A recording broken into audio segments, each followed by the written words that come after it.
খোৱাঙৰ ৰাজনীতিত বা উজনি অসমৰ ৰাজনীতিত এটা নতুন কলংকৰ দাগ হানি এটা দলৰ এগৰাকী নেতাৰ নেতৃত্বত বিশেষকৈ AJP দলৰ সভাপতি লুৰিণজ্যোতি গগৈ ডাঙৰীয়াৰ নেতৃত্বত যিটো এটা অপসংস্কৃতি ৰাজনৈতিক অপসংস্কৃতি আমাৰ খোৱাং সমষ্টিটো আনি বীজ ৰোপণ কৰিবৰ কাৰণে চেষ্টা কৰিছে এই কথাটো আপোনালোকক অৱগত কৰিবৰ কাৰণে ইয়ালৈ নিমন্ত্ৰণ জনালোঁ।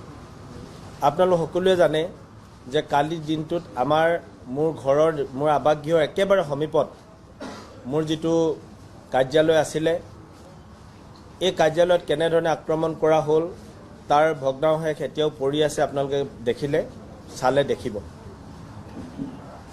যোৱা দিনটোত তেওঁলোকৰ এটা গুণ্ডা বাহিনী দলে প্ৰায় 100 জনতকৈ অধিক হয়তো হ'ব, আমি শুনামতে, কাৰণ সেই সময়ত আমি ঘৰত নাছিলোঁ। যিসকল প্ৰত্যক্ষদৰ্শী যি ভিক্টিম হয় তেওঁলোকে আমাক কৈছে যে 100 জনতকৈ অধিক তেওঁলোকে গাড়ীত আহি অতৰ্কিতে আমাৰ কাৰ্যালয়ত প্ৰৱেশ কৰে। আৰু সেই সময়ত আমাৰ কাৰ্যালয়ত আমাৰ যিসকল ডিজিটেল ৱৰ্কাৰ আছিলে, মোৰ সেইটো ডিজিটেল অফিচ আছিলে, আৰু এই ডিজিটেল অফিচত আপোনালোকে জানে যে আজিকালি চব কাম আমাৰ ছ'চিয়েল মিডিয়াৰ যোগেদি হয় আগতে। সেইকাৰণে আমি যোৱা নিৰ্বাচনৰ প্ৰচাৰ শেষ হোৱাৰ দিনলৈকে আমি তাত প্ৰায় 20 গৰাকীমান একোটা টীমে আমাৰ নিৰ্বাচনী প্ৰচাৰ কামত ডিজিটেলি তেওঁলোকে লাগি আছিলে। আৰু নিৰ্বাচনী প্ৰচাৰ যিহেতুকে 7 তাৰিখে গধূলি শেষ হ'ল, 8 তাৰিখটো তেওঁলোকে জিৰণি ল'লে, তেওঁলোকে অফিচলৈ অহা নাই।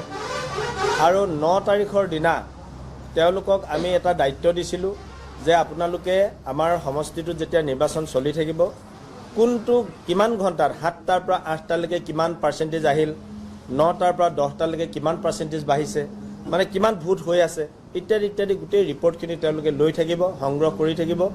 আৰু আমাৰ বুথৰ সভাপতিবিলাকে বা বিভিন্ন দলৰ কাৰ্যকৰ্তাৰ লগত যোগাযোগ কৰি তেওঁলোকে খবৰখিনি লৈ থাকিব। এই বুলি আমি তেওঁলোকক 9 তাৰিখৰ দিনটোত অফিচত তেওঁলোকক আহিব কৈছিলোঁ। আৰু তেওঁলোকে আহিছিল। লগতে তেওঁলোকে আৰু এটা সিদ্ধান্ত লৈছিলে যে বিগত 20-25 দিন যিহেতুকে আমি কাম কৰিলোঁ, এই কাম কৰাৰ পাছত 9 তাৰিখৰ নিৰ্বাচনৰ পিছত যিহেতুকে তেওঁলোক নাথাকিব, কাৰণ কালি নিৰ্বাচনৰ পাছত তেওঁলোকে কাম কৰিবলৈ মোৰ ঘৰলৈ নাহে বা মোৰ অফিচত নাহে। গতিকে তেওঁলোকে সিদ্ধান্ত লৈছিলে ছোৱালীকেইগৰাকীয়ে যে আমি সেইদিনা এটা প্ৰীতিভোজো খাম, আৰু প্ৰীতিভোজ খাম, অলপ ফূৰ্তি কৰিম।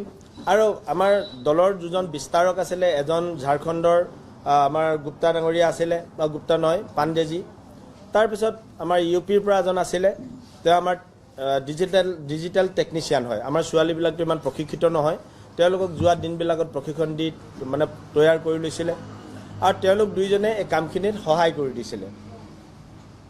সেই সময়ত যি সময়ত তেওঁলোক আছিলে, ছোৱালীকেইজনীৰ বাহিৰে মতা মানুহ মাত্ৰ 2জনেই আছিলে, যি 2জন মানুহ আমাৰ থলুৱা মানুহ নহয়, তেওঁলোক আমাৰ দলৰ কাৰ্যকৰ্তা চেণ্ট্ৰেল কমিটিৰ পৰা পঠাইছিলে, আৰু তেওঁলোকে নিজৰ দায়িত্ব নিৰ্বাহ কৰি ইয়াতে কাম কৰি আছিলে।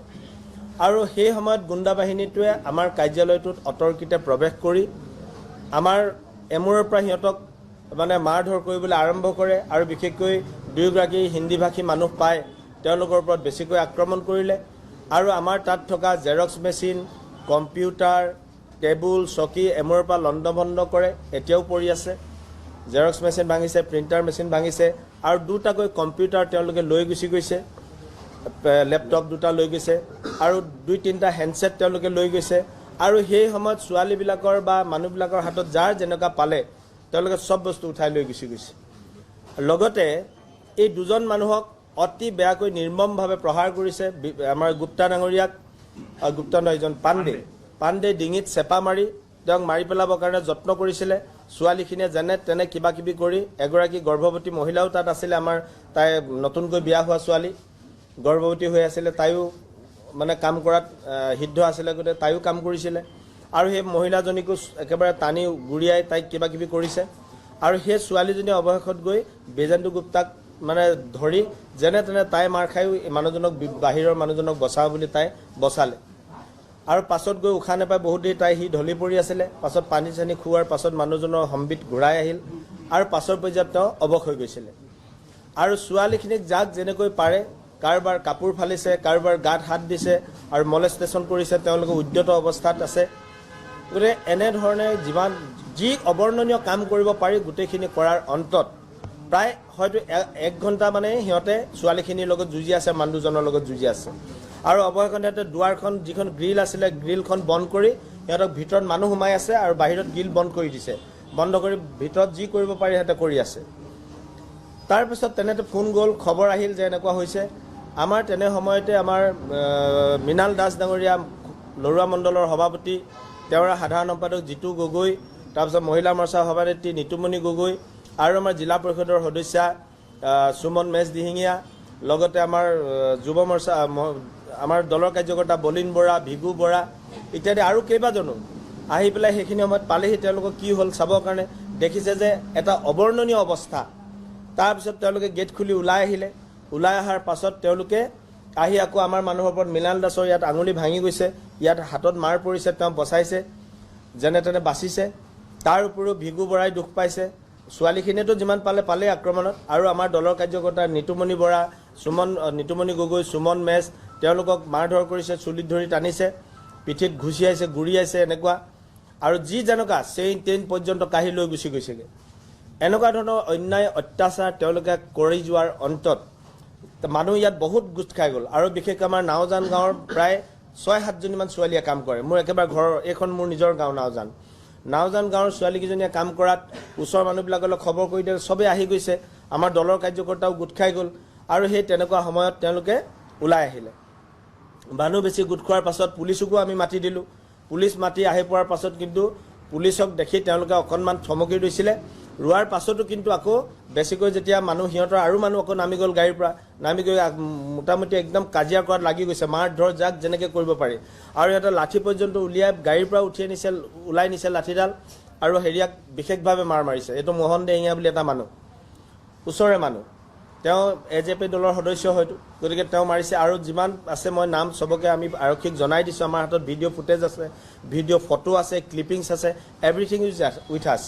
গতিকে আমি সকলোখিনি ইতিমধ্যে পুলিচক দিছোঁ। কিন্তু এই যিটো দুৰ্ঘটনা বা যিটো ঘটনা তেওঁলোকে কৰিলে, আপোনালোকেও জানে যে আমাৰ উজনি অসমৰ ৰাজনৈতিক ইতিহাসত কাহানিও এনেকুৱা ধৰণৰ ঘটনা হোৱা নাই। এইটো প্ৰথমবাৰৰ কাৰণে লুৰিণজ্যোতি গগৈ AJP দলৰ সভাপতিয়ে ইয়াত নিৰ্বাচন খেলিবলৈ অহাৰ পাছত তেওঁলোকে এনেকুৱা ধৰণৰ এটা অপসংস্কৃতি আমাৰ সমাজত এৰি দিছে, যিটো অতি ঘৃণনীয় আৰু নিন্দনীয়। কেৱল এই ঘটনাটোৰ লগত মই আৰু এটা ঘটনা আপোনালোকক মই যোগ কৰি দিব পাৰোঁ।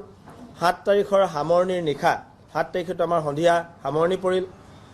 আৰু 7 তাৰিখৰ নিশাও তেওঁলোকে আমাৰ হালধিবাৰী পঞ্চায়তৰ আমাৰ দলৰ সভাপতিজনক আৰু তেওঁৰ দুগৰাকীমান সতীৰ্থক এঘৰ মানুহত বন্দী কৰি বেয়া ধৰণে অত্যাচাৰ কৰি মাৰিবৰ কাৰণে উদ্যত হৈছিলে।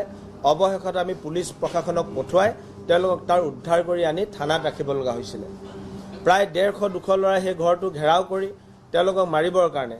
আৰু মই আজি আপোনালোকক কৈছোঁ, আপোনালোকৰ সাংবাদিকসকলক, যে আপোনালোকে জানে যে ভাৰতীয় জনতা পাৰ্টীৰ মানুহ কাহানিও আক্ৰমণাত্মক নহয়। আমাৰ মানুহে কাহানিও দলীয় লেবেল লৈ দলীয় পতাকাৰ নেতৃত্বত আমাৰ মানুহে কাহানিও কাজিয়া নকৰে। আমাৰ মন্ত্ৰী আছে, আমাৰ MLA মই সহযোগী বুলি কৈ কোনেও আমাৰ মানুহে কাজিয়া কৰা কোনো নীতি নাই। আৰু এইটো আমাৰ আদৰ্শই নহয়, এইটো আদৰ্শৰ পৰিপন্থী। গতিকে তাৰ বিপৰীতে কিন্তু AJP দলৰ এই নেতাসকলে কি ইয়াত পোহাৰ মেলিব মই খুজিছে নাজানো, কিন্তু এইটোৱে একেবাৰে সমাজৰ বাবে অলাগতিয়াল আৰু অপসংস্কৃতি, যিটোৱে আমাক গোটেই সমাজখনকে কলুষিত কৰিছে। বিশেষকৈ নতুন চামৰ উঠি অহা এচাম ল'ৰা ছোৱালীক, বিশেষকৈ কম বয়সৰ 16 বছৰ 18 বছৰ যাৰ ভোটো নাই এখিনিমানৰ, তেনেকুৱা ল'ৰাকো নিৰ্বাচনী কামত জড়িত কৰি লুৰিণজ্যোতি গগৈয়ে এটা অপসংস্কৃতি পোহাৰ মেলিবৰ কাৰণে চেষ্টা কৰিছে, যিটো ৱেষ্ট বেংগল বা বিহাৰত আমি কেতিয়াবা এনেধৰণৰ ঘটনাবিলাক দেখা পাওঁ। অসমৰ সংস্কৃতি, ৰাজনৈতিক সংস্কৃতি কেতিয়াও এনেকুৱা নহয়। আজি তেওঁ এই ল'ৰা ছোৱালীবিলাকক কেৱল যে সমষ্টিৰ পৰাই গোটাইছে তেনেকুৱা নহয়, তেওঁক অসমৰ বিভিন্ন জিলাৰ পৰা মানুহ আনিছে, তিনিচুকীয়াৰ পৰা মানুহ আনিছে, ধেমাজিৰ পৰা, লখিমপুৰৰ পৰা ডেকা ল'ৰাবিলাক, ফুকলীয়া ল'ৰাবিলাকক মাতি আনি ইয়াত কেম্প কৰোৱাই পুৱা গধূলি হয়তো তেওঁলোকে মদৰ আড্ডা পিতে, তেওঁলোকে মানে বেয়া যি মানুহ গোটাব পাৰি চব গোটাই লৈছে। আৰু ইয়াত কাজিয়া কৰি ৰণ জিকিবৰ কাৰণে তেওঁ হয়তো আহিছিলে। গতিকে এই গোটেই কথাখিনি মই নিন্দা কৰিছোঁ। আৰু ইয়াৰ যোগেদি আপোনালোকক কালি মই কেইবাটাও সংবাদ গোষ্ঠীৰ বাতৰিত আমি দেখা পালোঁ যে আপোনালোকে আমাৰ দলটোক আপোনালোকে উল্টাকৈ মানে কথাখিনি বুজাই দিছে যে BJPয়ে এনেকুৱা আক্ৰমণ কৰিলে। মই আপোনালোকক বাৰে কৈছোঁ যে BJP দলে কেতিয়াও এনেকুৱা কাম নকৰে। আমাৰ কোনো নজিৰ নাই। মই 10 বছৰ বিধায়ক, আপোনালোকে জানে এইটো সমষ্টিত। আপোনালোকে ক'ব পাৰিব কাহানি বা আমাৰ ঘৰৰ মানুহে ক'ৰবাত, আমাৰ সমষ্টিৰ মানুহে ক'ৰবাত কাজিয়া কৰিছে? কোনো মানুহ এইবিলাক কাজিয়া নকৰে।